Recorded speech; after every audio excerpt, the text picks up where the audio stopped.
much. Thank you so much, comrade. Thank you. Now, a lot of Nigerians are clamored that President Muhammadu Buhari, during the second term, should appoint, his ministers on time. Now, that didn't happen, and of course, it appears it's not going to happen anytime soon, barring any last-minute change. Now, last week, after much pressure, President Muhammadu Buhari reappointed some persons. He reappointed, the likes of Abba Kyari, Boss Mustafa, Femi Adesina, Garba Shehu, and there are feelers that, this is an harbinger of what to expect. If he's retaining these ones, perhaps he's going to retain the ministers that worked with him in his first term. Your take? Thank you very much. Well, maybe you call that one continuity. Continuity. If it is continuity, then in their next level, and then you start asking, next level of what? So I don't see anything special or spectacular. But is it not too quick to judge now? No, it's not about... Let's even look at those are personal aids. Do you change your personal aid just anyhow you like? No. And secondly, isn't it too speculative and again too judgmental to actually conclude that some of these people will be coming back? How are we sure about that? No, those that have been mentioned, there's nothing judgmental about that again, or not judgmental. That one is already established. I'm talking about the ministerial list. Well, we're talking about the Are you privy to the ministerial list? Not at all. I'm not part of it. So that's what I'm saying. It might be very speculative for us to judge No, I'm not judging. What I'm trying to say is that I don't expect anything. All these people thinking they want to get it, they want to get that. You have mentioned those that have been appointed in terms of Abba Kyari, I think for COS, that's Chief of Staff. Chief of Staff. Boss Mustafa as the secretary. Octogenarian going to 90, and then Boss Mustafa, well, that one is Secretary of Government Federation. You see, you can appoint your aides, minister first, constitutionally, through pressure group and partisan submission. Those three critical criteria could be there. Constitutional something, we know that each state should produce one minister according to the Nigerian Constitution. Then the pressure group in terms of financials, those who supported them when they are doing running up and down. And then of course partisan, there could be some who are involved in terms of a partisan arrangement and perhaps to drive the ideology of the party if they have one. And then but when you look at the other personal aids, that one cannot be taken to be constitutional. That's what they call it, personal aid. And then he has the rights to appoint or reappoint if he likes, or disappoint if he likes. All that matters is that who will be there to deliver, and then if he has discovered that those people are delivering to his own satisfaction, he tends to think about himself. So then you don't rule out a kind of a organized government, and then comrade, follow on short. Let's look at this. We know that it's at the prerogative of Mr. President to appoint his personal aides. Yes. But there are people who are of the opinion that federal character should play out here, especially for the slot of the SGF, the Secretary to the Government of the Federation. When you consider the fact that the SGF and the Senate President are from the same geopolitical zone, what are we dealing with? That's one.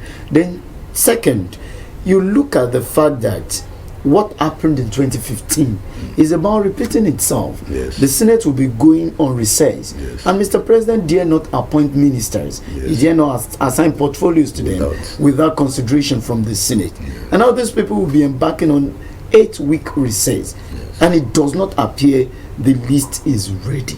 What is wrong? Well, I think the first one, 2015, it took him about 6 months before he could get something, and people are thinking that he'll be bringing some angels to come and run the affairs of the nation.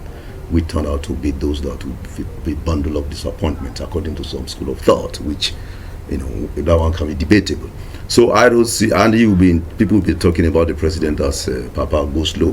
He believes in doing things gradually, a gradualist approach, the way we look at it, not minding what the environment is saying as regards maybe effective responsiveness to governance, and of course taking into cognizance how to affect the life of the masses positively. So in view of not seeing it that way, I don't think there could be anything special about the second term. In as much as you feel you are not so optimistic about the constitution of those that is going to be making up the panel now, the cabinet members of the president, let's look at key economic sector of the whole build-up of the country itself. Let's go to the Ministry of Finance, and of course, let's go to agricultural sector, the Ministry of Agriculture. Yeah. How do you think we've performed in the last 4 years, knowing fully well that there were ministers actually manning that critical sector of the economy? Do we have the likes of people who have manned the agricultural sector to come back?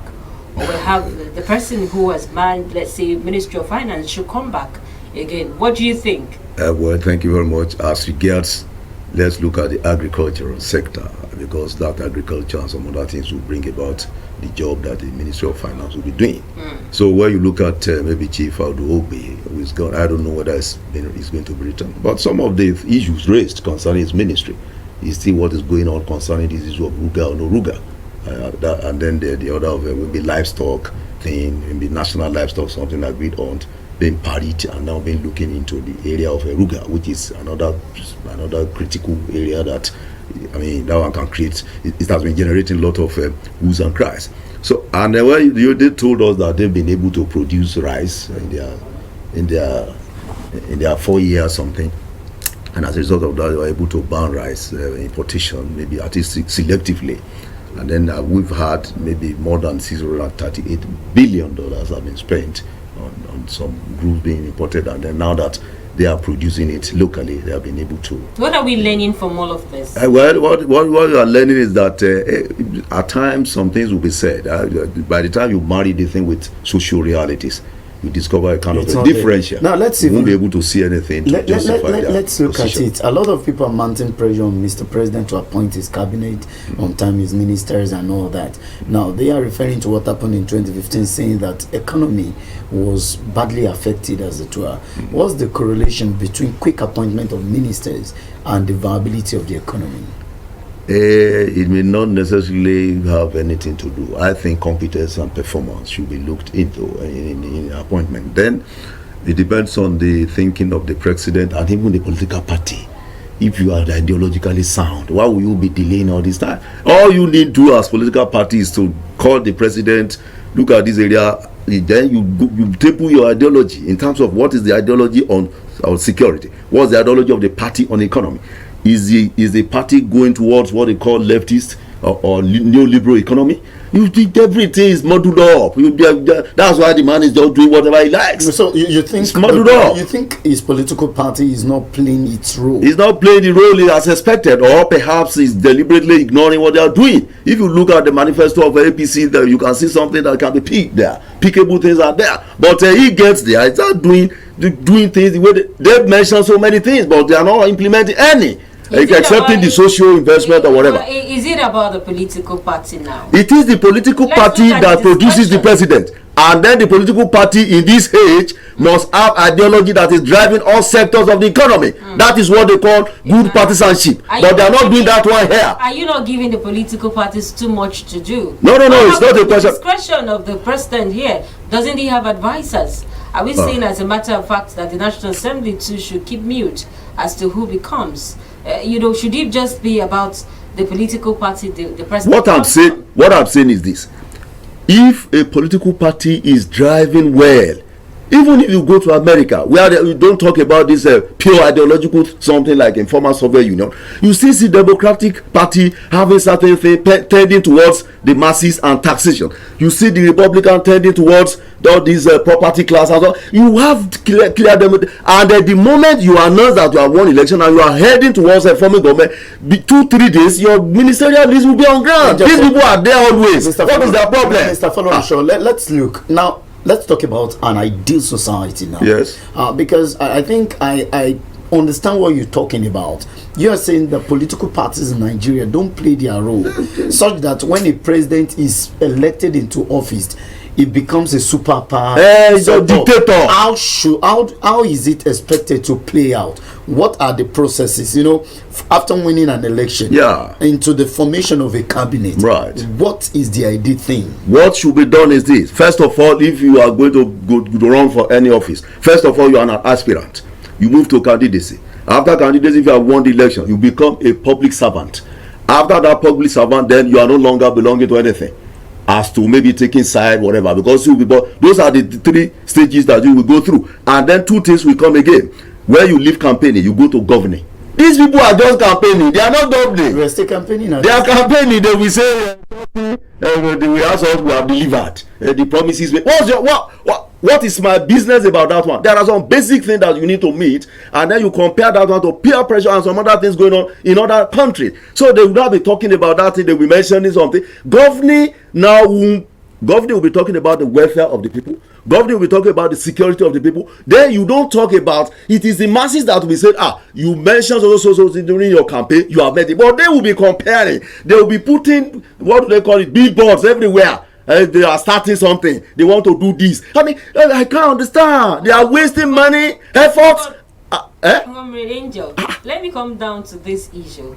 What if the president is taking his time? Looking at the fact that the country has a lot of issues now. We talk about economic issues, we talk about insecurity, we talk about many factors. Yes. And now if you say that she hit the ground running, yes, and he just picks people like he likes and they come back to do the same thing, aren't we going to sit here and also condemn the process? What if he's taking his time?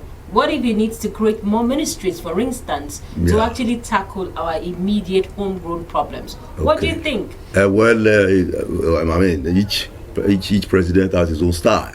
His own style is a kind of a gradualist approach, taking it too far. If I look at it from that angle, the basic thing is that President Buhari does not see anything to be in a hurry as to, meeting with what the demands of 21st century will look like in terms of a digital democracy, in terms of speed and knowledge. There are a lot of people that can contribute. In terms of partisan arrangement, a way of looking elsewhere apart from your own party to pick experts to come and work. That's governance. You understand? Then we are now talking about competency. Then we are now talking about capacity now to run the affairs of the nation, to solve the problems of the people. You pick them one by one, you start solving the problem. He is not the one that is going to. Do you see that happening? It can't happen.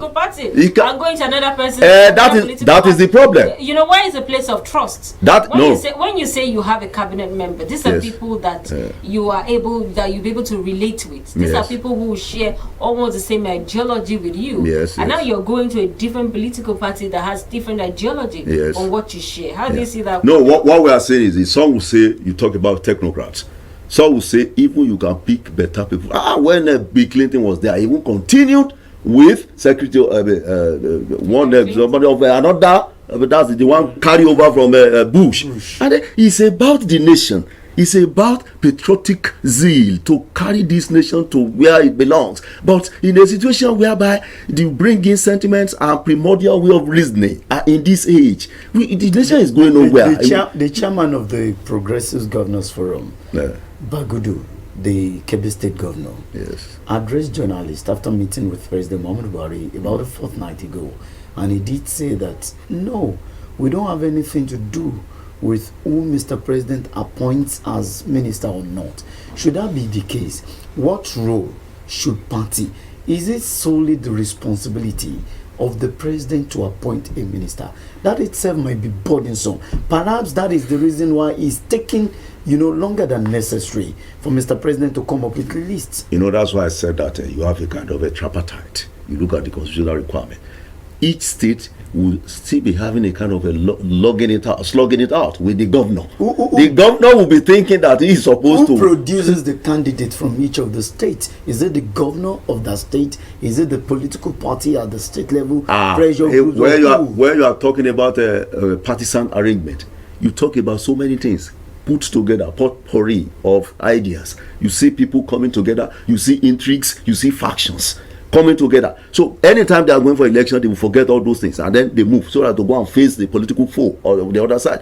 But when it comes to the issue of sharing their so-called booty or sharing position, you see crisis there again, fighting. For example, a governor that has dropped at the polls, maybe in terms of wanting to go further, will be thinking of maybe I could be the minister or whatever, instead of allowing some other people who have tried something to get there and go to classroom and be telling us how he has ruled for 4 years or 8 years, to be sharing that idea with people like they did in other areas. They will still want to be circulating with the kind of spent forces that they are carrying around. In an ideal society, what is the process? The process should be that if you want to appoint a minister, it's no longer elective now.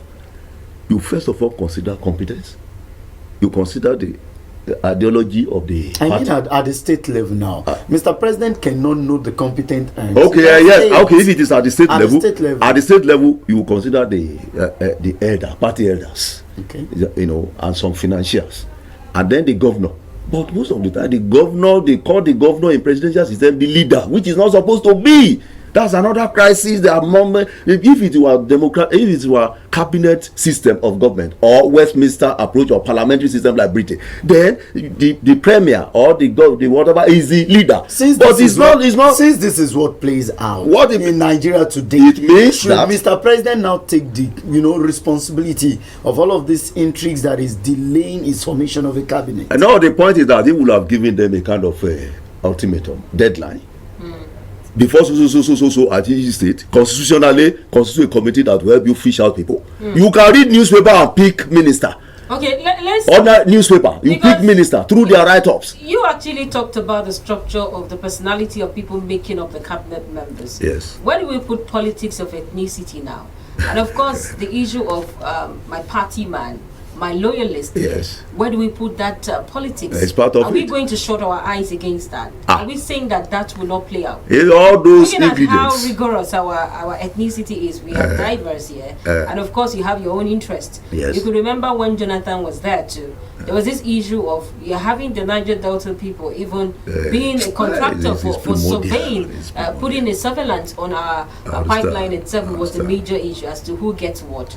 But when we play politics in Nigeria, when we will grow out of the age of politics of ethnicity, do you not see it coming over and over again? I was going to repeat itself, but the point is that if you have between 250 and 450 ethnic groupings, how do you think maybe under 40 ministers will be able to go around? That's why they consider geopolitical zones first, and then consider 111 in the 36 states. Yeah, and if you cannot make it, there are other areas, board appointment. There are some board that supersede some of these. Ministries. Yes, when it comes to As things stands today in Nigeria, Mr.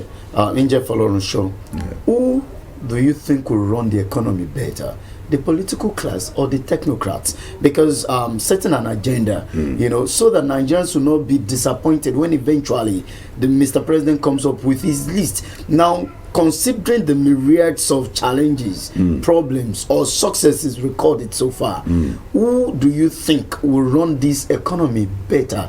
Who do you think President Muhammadu Buhari should bring on board? The politicians or the technocrats? Or a blend? combination of all. Everybody has everything to contribute, from those who are paying tax and those that are benefiting from the tax, whatever. So the point is that if the government of the APC-led government has blueprint as to the economy, if it is not this issue of they are talking about the neoliberal economy that they are even playing is not well played out. They are doing the same thing that PDP did. What is the difference? That's what we are saying. PDP came, they sold out their assets, they sold Nigerian Commonwealth to themselves and some of their people. Now, APC is doing the same. What is the difference? That's why we are always hammering ideology.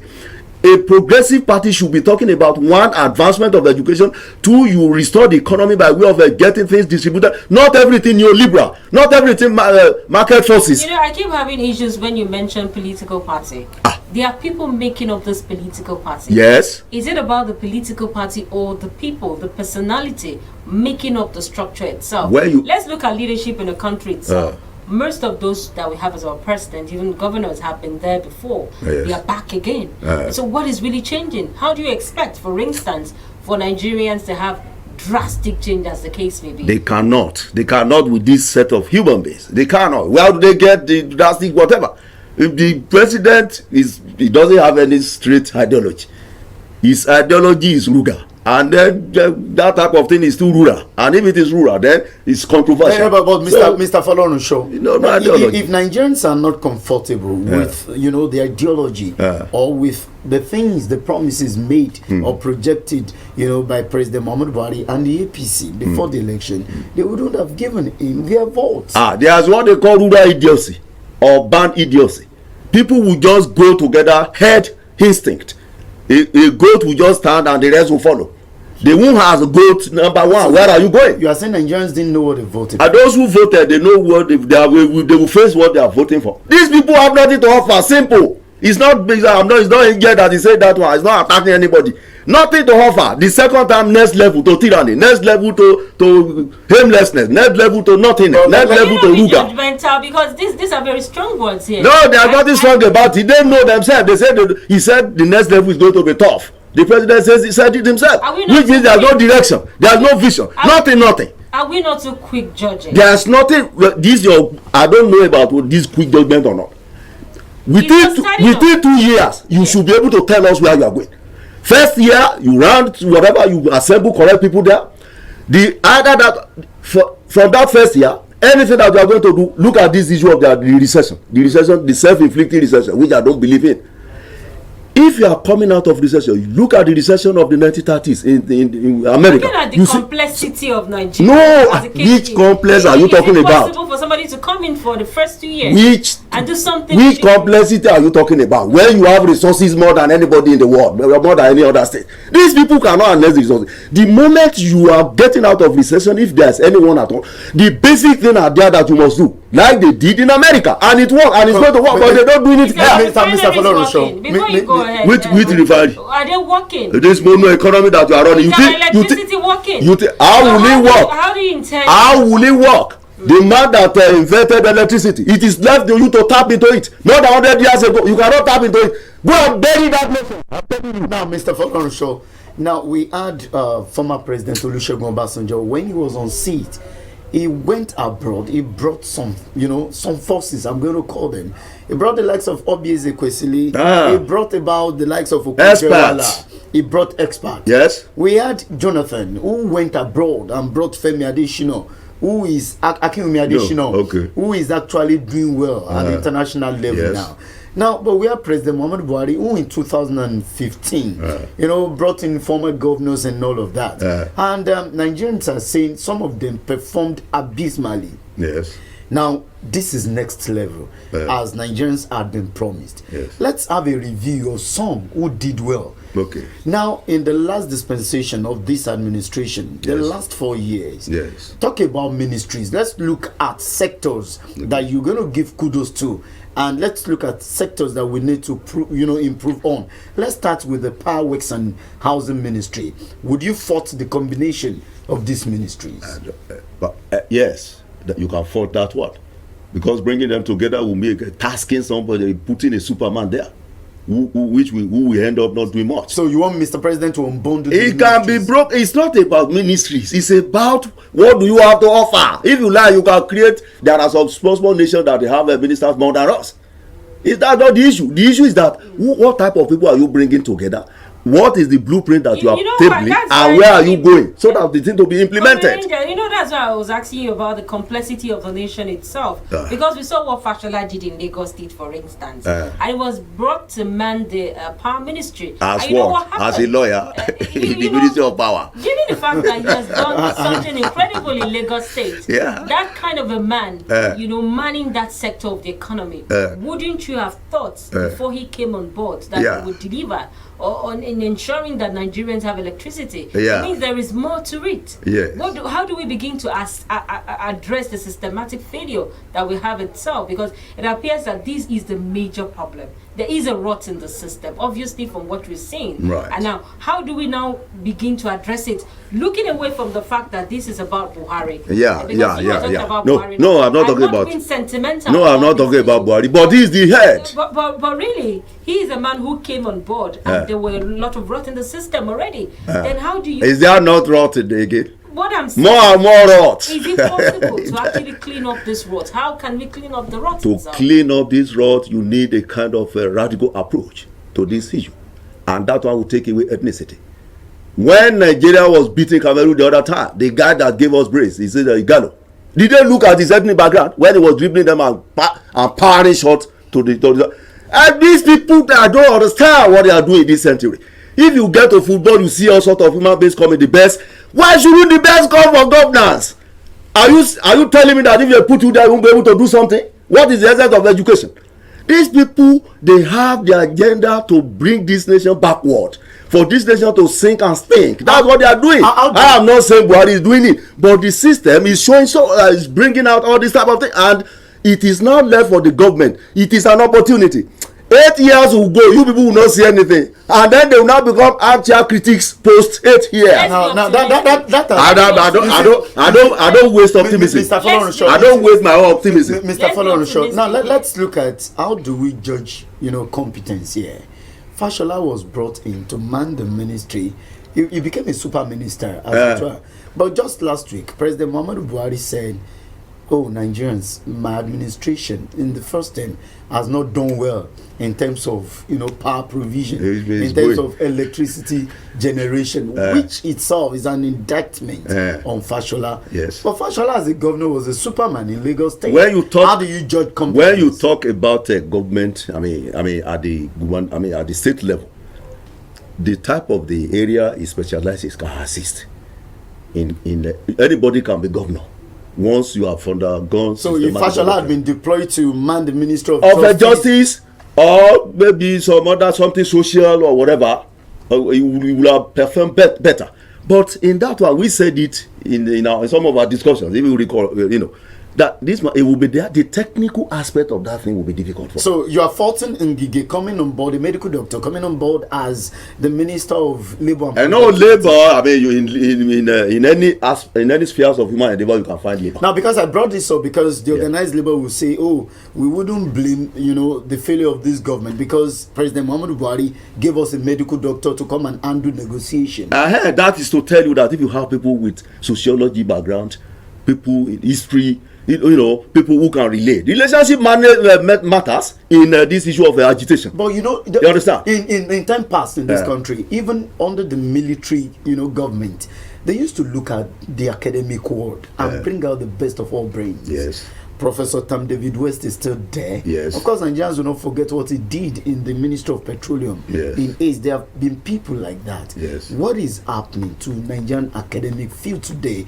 Why is it that the political class no longer look towards that direction? No, they've been looking. I mean, there's no way you won't find them in whatever you want to do. So either you find them at the covert or covert level.